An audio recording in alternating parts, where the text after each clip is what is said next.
It has been 453 days since now 16-year-old Sebastian Rogers vanished from his home in Hendersonville. His disappearance sparked national headlines, but now his father says the case is losing momentum. With National Missing Children's Day coming up on Sunday, he is raising his voice and demanding urgency. News 2's Caitlin.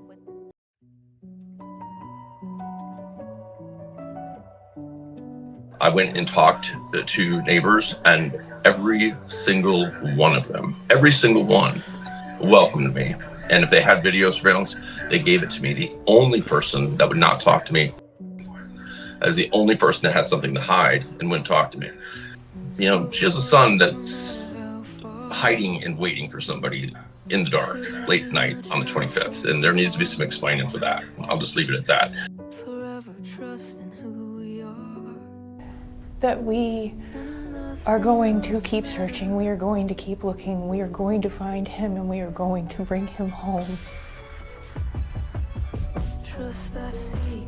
Since we first aired the video last month, authorities have said no evidentiary value. It is of no evidentiary value. It is of no evidentiary value. Can you tell me what those lights are? No. Why? Because the investigation remains ongoing. Yeah, I'm working on behalf of Sebastian. I am not, my client is Sebastian, and they're the guardians that have the ability to sign. It just started. Hi Dad, I know this is gonna sound weird, but tomorrow's picture day. So could you send some decent clothes over to me so that I can wear the decent clothes and be handsome for my birthday if we don't have decent clothes? Mom. Because our heart is missing. He is my world. I need him. I need him back with me.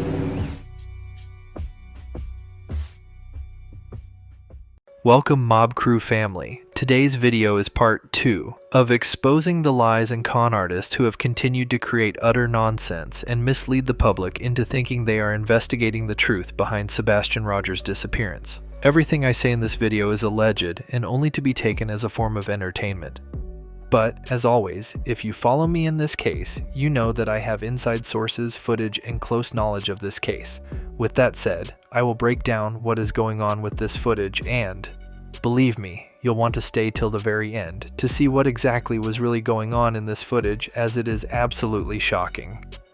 Before I break down the footage, I would encourage anyone who hasn't seen part 1 of this giant con. The link to part 1 is down in the description.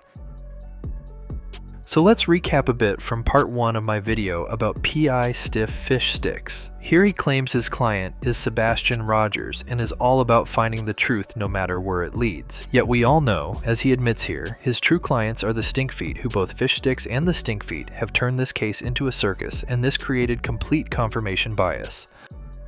I retained, you know, I'll tell you that Chris and Katie are the signers on the engagement letter and, you know, retainer agreement. And, but it's on behalf of, yeah, I'm working on behalf of Sebastian. I am not, my client is Sebastian, and they're the guardians.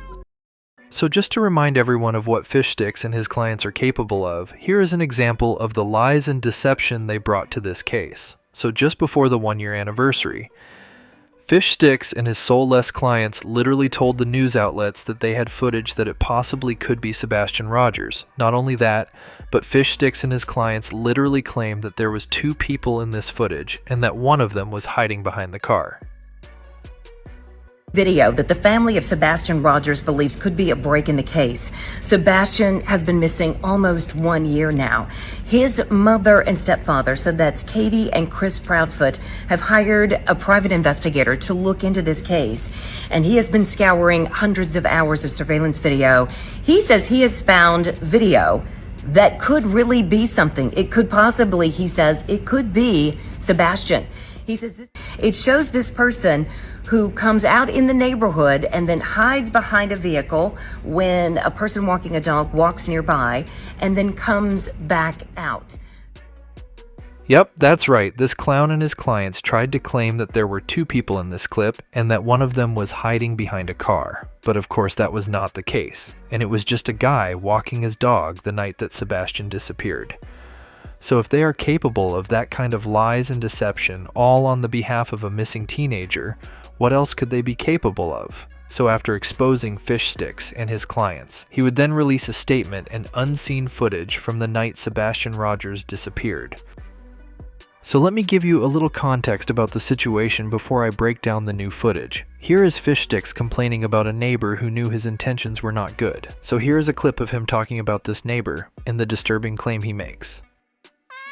Listen, like I said, I've got over 100 hours of surveillance footage now from that neighborhood, and that's because I went and talked to neighbors, and every single one of them, every single one, welcomed me.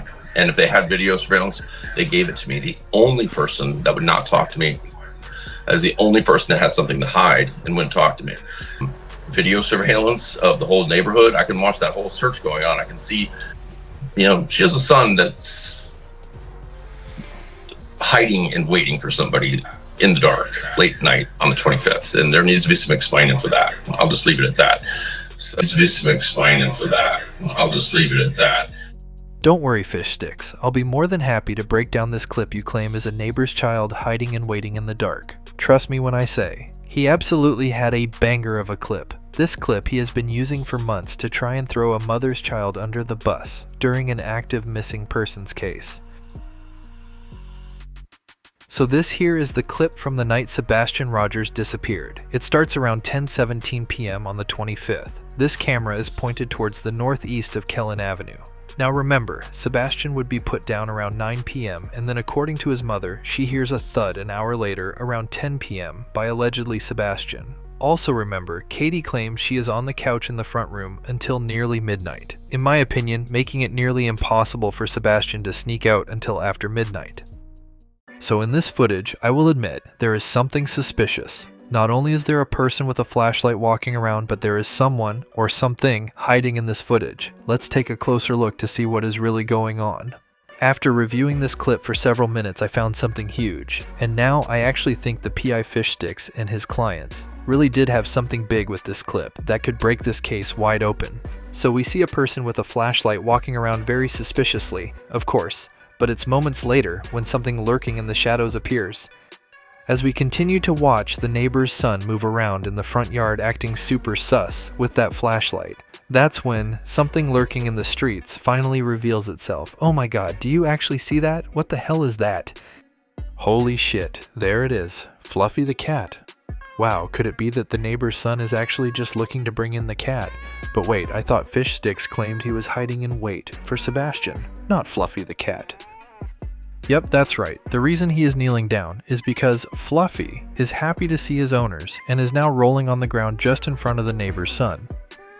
But just like a normal stubborn cat, Fluffy is playing and rolling around in the grass. It is hard to make out the cat at times as it's dark, but here you can see it move towards his owner. Then he kneels down again to pick up the cat. He then takes the cat back into the home. And that is all. That's in this 3-minute clip.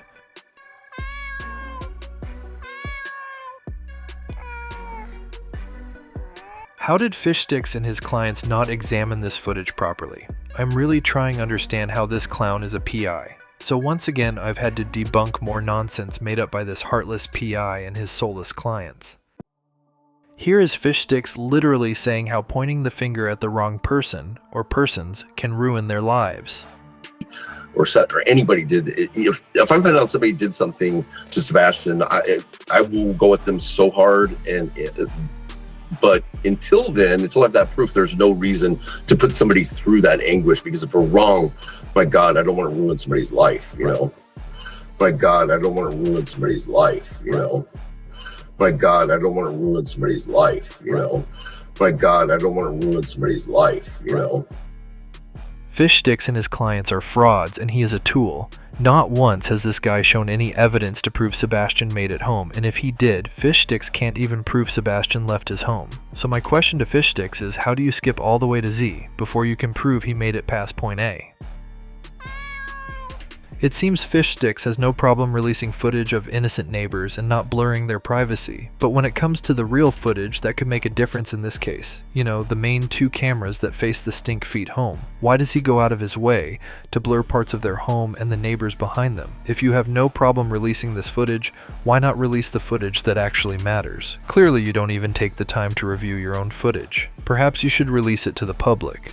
I'm sure we could do a much better job. Remember, Fish Sticks was paid by the Proud Feet, which means confirmation bias. His client has never been Sebastian Rogers, and that has been proven time and time again. Of course, everything I have said is all alleged. Wow, a fucking cat. Seriously, Fish Stick, what is wrong with you?